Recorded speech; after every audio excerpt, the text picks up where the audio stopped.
Welcome to Waves of Awareness, the podcast that is bringing the voices and personalities of people with disabilities to the community. Listening along to learn more about the daily life of me and my friends, the resources available to us and our families, and how this podcast is chatting job for me and others with disability in this community.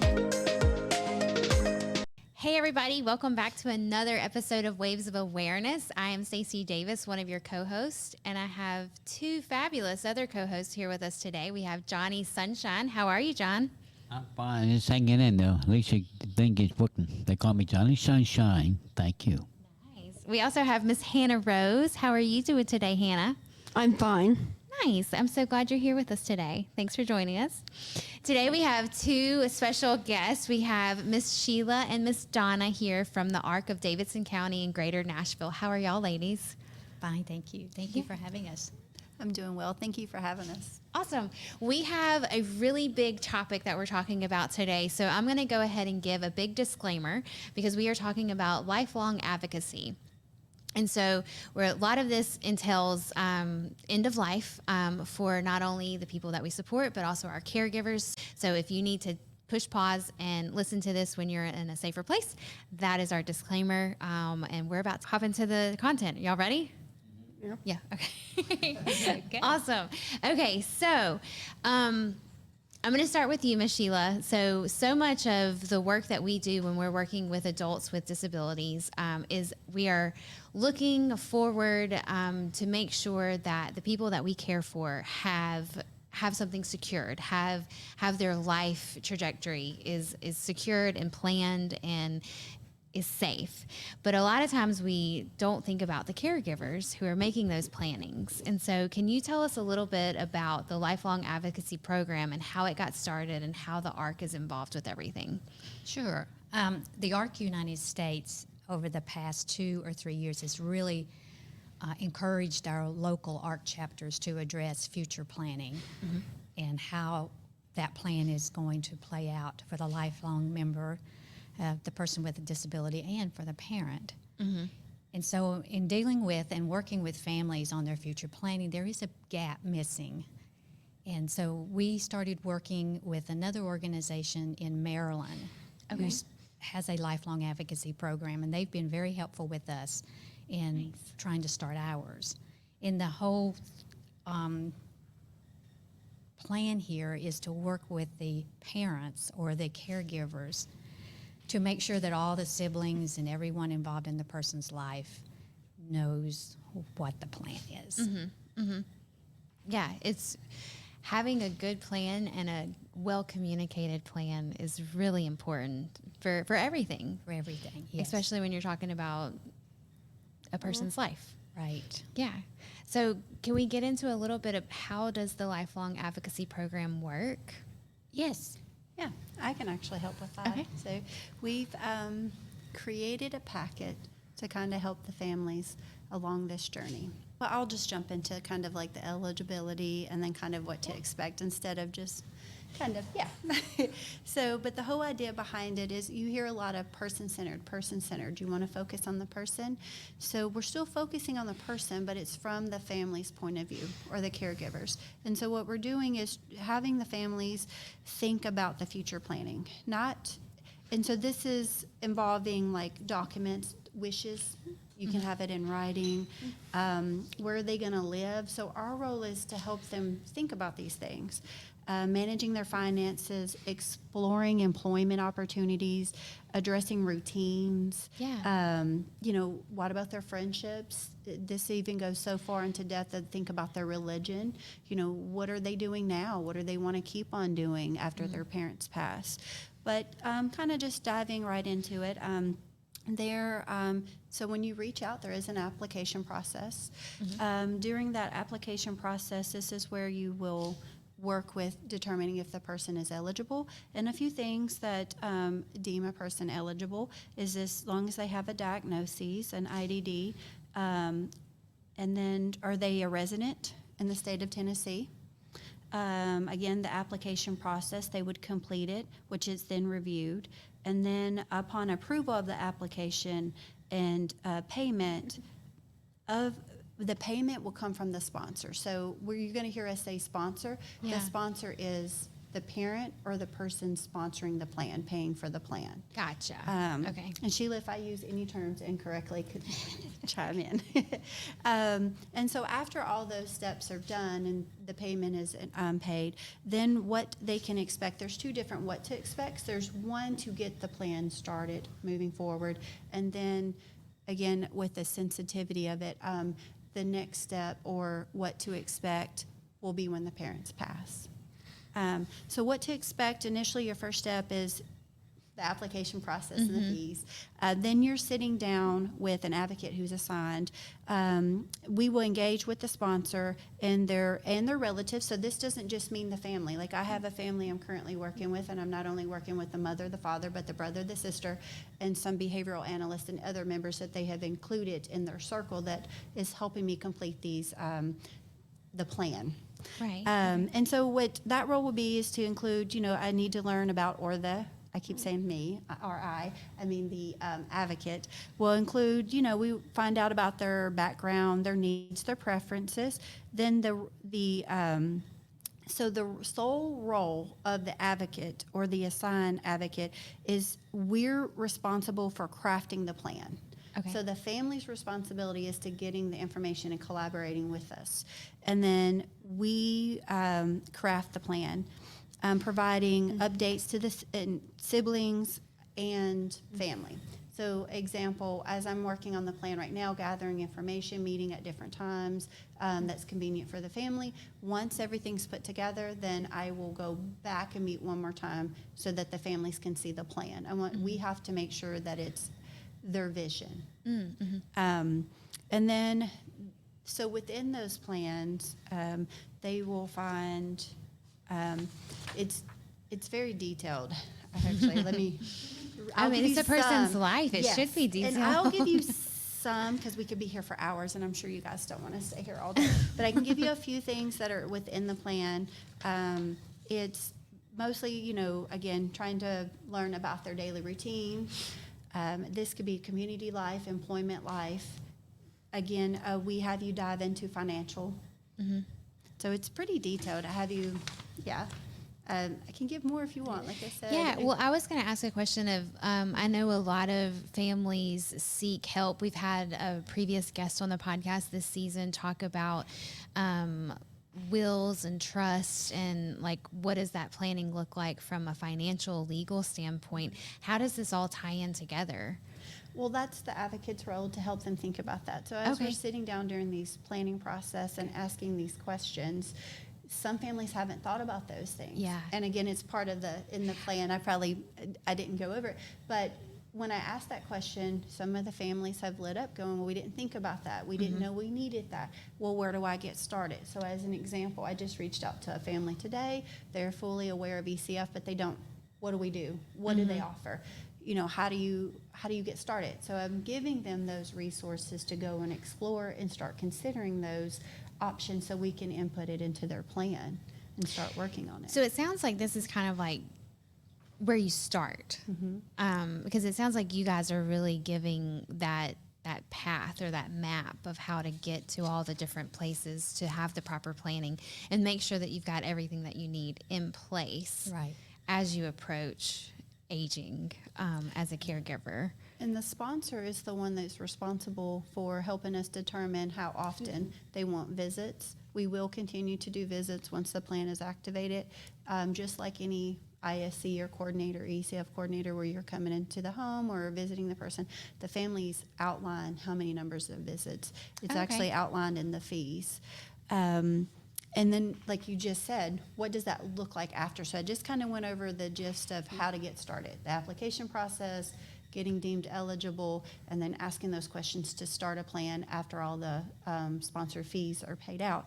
So what happens afterwards, again, is once the families determine when it's going to be activated. Some families may say, well, we want it now. Some may Okay. say after being notified of my passing. Okay. And so that's kind of where, when I said there's two what to expects, there's the one to get started, and then there's the one that's outlined in the plan of what we do next and when it's activated. Gotcha. So Okay. again, once we are notified, which is outlined in the plan, that's when their plan becomes active. Okay. So, yeah. That's very interesting. Hannah, do you have any questions, or John, do you have any questions for Donna or Sheila? I don't think I do. Okay. Do y'all have any? I mean, this is brand new, correct? For Tennessee, and I'm assuming kind of how you were talking that this is a statewide offering. Is that every ARC across Tennessee, or is it just? It's just starting with the Arc Davidson County. Okay. And that, of course, is a goal of ours, is to be able to share it with the other ARC chapters. Nice. Okay. So that they can do their own in their own region or their own So county. y'all are doing the hard work. Yeah. Really. Well, it would be great for us to have the template to just to pass on Of course, yeah. to other chapters too. No, I think that's fantastic. If we have listeners that are from outside of the greater Nashville area, will they be able to contact y'all and start the program if they wanted to, even if they're not geographically located? I think we would like to stay in Middle Tennessee Okay. right now. It doesn't mean we can't talk to families, about the program. And we have coordinators that travel all over Yeah. Middle Tennessee, so Gotcha. that's not a problem. Okay. for us. Have And y'all that's had? one of the eligibilities? They have to be a resident in the state of Tennessee. Yes. So as of right now. Okay. Yeah, well, I heard you say the eligibility of a Tennessee resident, so that made Oh. me think, well, what if it's, like Jackson, Tennessee, or Memphis, or Chattanooga, like anywhere not middle. Good catch. Is that- Yeah, so we're working with just middle right now. okay, no, that's perfect. That's But good with the to idea know. expand. Yes. To Okay. expand, because Well- we do have coordinators, like Miss Sheila said, that's travels, but as we're piloting, it will be middle right now. Have y'all had many families starting to approach and opt into the program? I think we Yes, have ma'am. three Oh, right nice. now. Okay. And, Donna's working quite a bit with one family. The other two families are beginning to gather all their information. Because that's, like Donna said, that's one of the things we want to know that you've completed is your Yes. will in place, is all your Yeah, Plans in I would place. assume that it's a lengthy process to work through getting the plan in place. Yes, it's not kind of like a independent support plan where we typically just sit down, we're gathering all the information, we get it from everybody, and you put a plan together. This is actually being in-person meetings. It will trigger, one discussion triggers another, so then they have to go gather that information or consider what's next. We have some family members who may not be here. They're in college. They're going to go off. They're a sibling. They're not really sure what that looks like. So gathering sibling resources, answering the questions for the siblings, discussing maybe will there be amendments to the plan in the future. So those, one question always triggers another, and then trying to get everything answered before that is put completely on paper. We're also working with the practical health system, where we're going to build the plan into their program. They're working with us right now and trying to figure out how the parents, because if the plan isn't active, it's the sponsor or the parent's responsibility to keep the coordinator updated, such as doctor's appointment, medical changes, medications, and we're trying to find a way that they can continue to communicate with us within a program so that it's always constantly being updated. Okay. Does the sponsor and the participant both have to be Tennessee residents, or? I think the sponsor, especially if it's a sibling, can live outside the state. Okay. But the member, The person. yeah, Okay. yes, has to Okay. be in Tennessee. Awesome. Where can people find more information about this if they're interested in learning more? Well, we're currently working on a website that we should have updated and released soon, but if not, I think, Sheila, I want to speak for, I think everybody's pretty much contacted Sheila. Okay. Yeah, usually they contact me and then we talk about it and Donna takes it from there. It's really a tough subject for families to really Yeah. start saying, what are we going to do? Who's going to do this when I'm gone? And as a parent, that's tough. That's a tough question, and you have to think about that. We're not going to live forever. Oh, yeah. If any of our listeners, if they know someone or have a family member, they might not be the direct caregiver.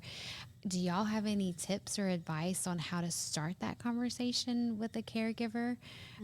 If they haven't, or if they've been reluctant, is there anything that y'all would share, or do you know of any tips or tricks? How I've started it off with a conversation is just asking, about the person's daily routine, how are they living their life now, how do they see them, and then ask the families, how are you going to ensure when you're past that this is going to continue? And that usually seems to hit at home when they realize that they're not going to be here to do that who can they rely on to do that? And some have realized they don't have anybody to rely on, and that kind of opens the door to start thinking about it. And I've had to break some of my visits into, you would think we'd be there for hours.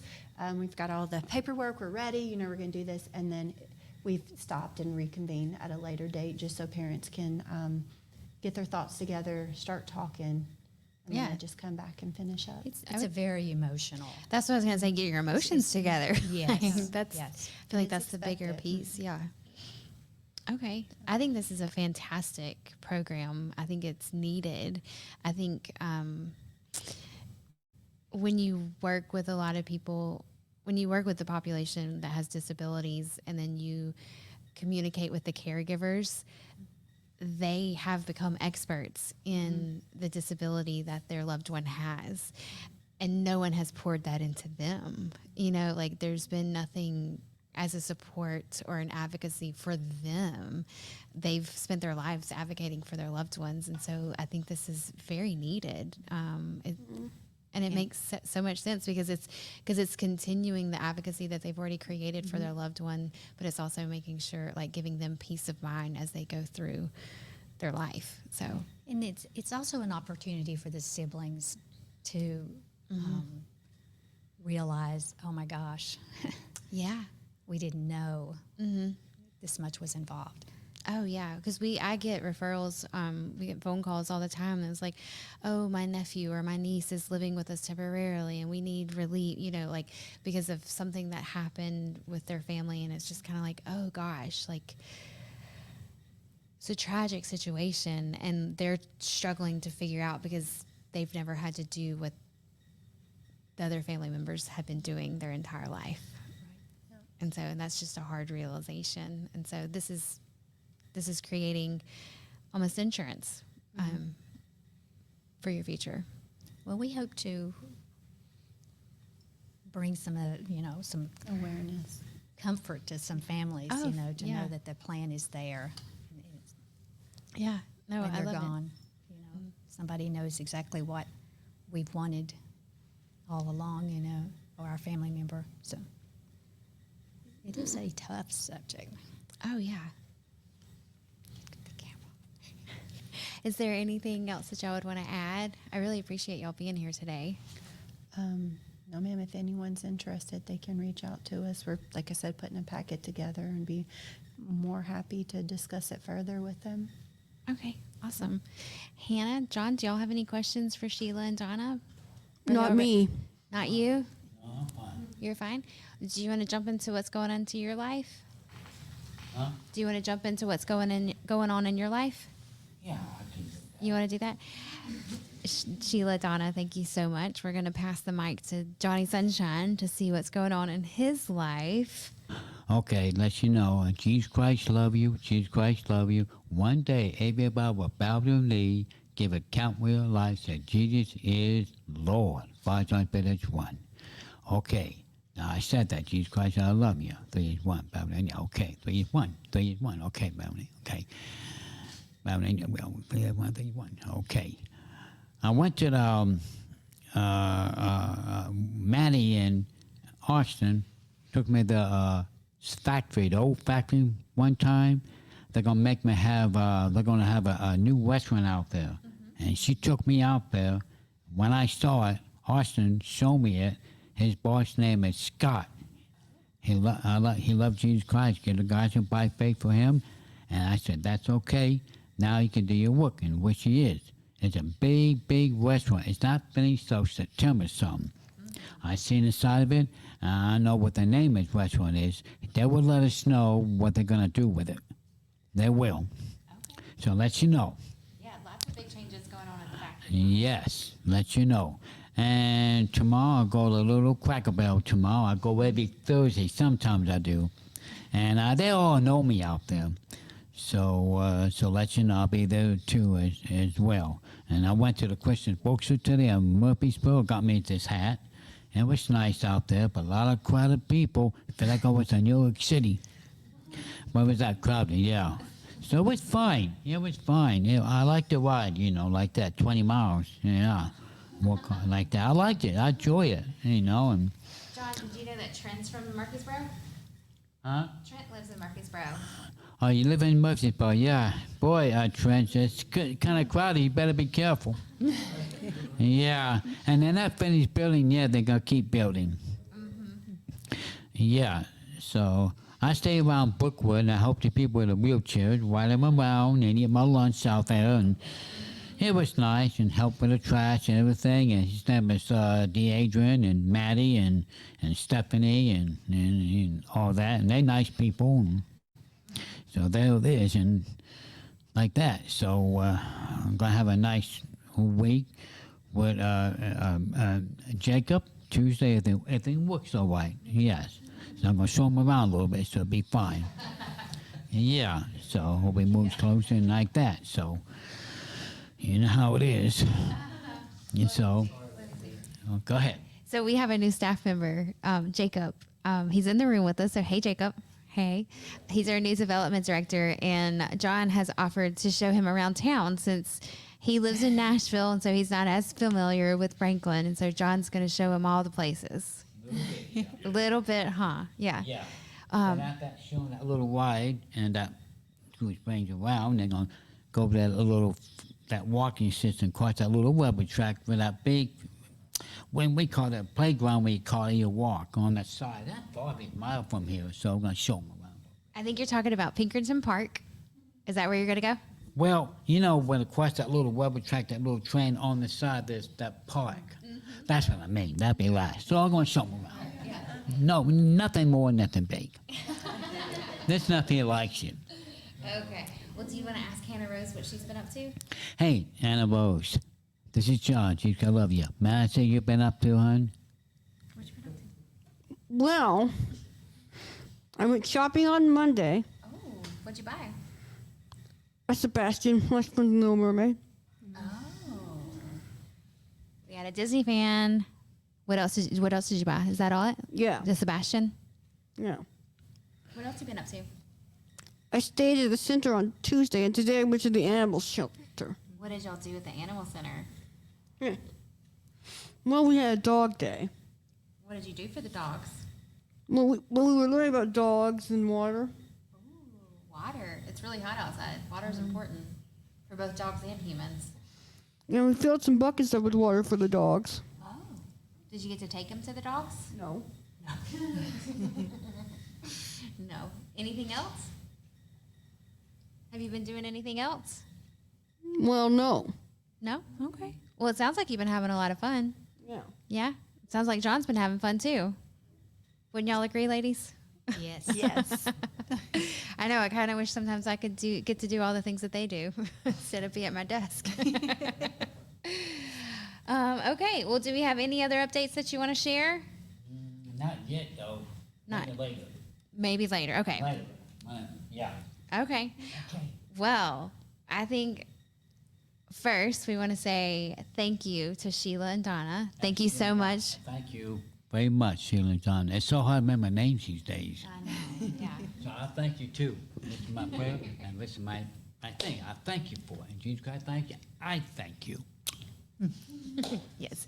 Thank you so much. Thank you so much, ladies, for being here and sharing this really important information.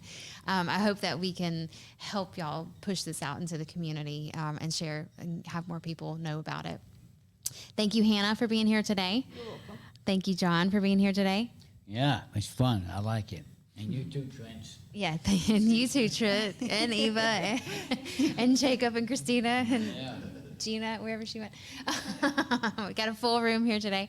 And thank you to all the listeners. We really appreciate y'all for tuning in and hanging in with us. And that's another episode of Waves of Awareness.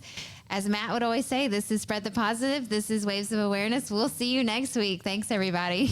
At Alegria Electric, we offer residential and commercial electricity service. Enjoying reliable service, energy efficiency, expert support, and flexible solution tailored to your needs.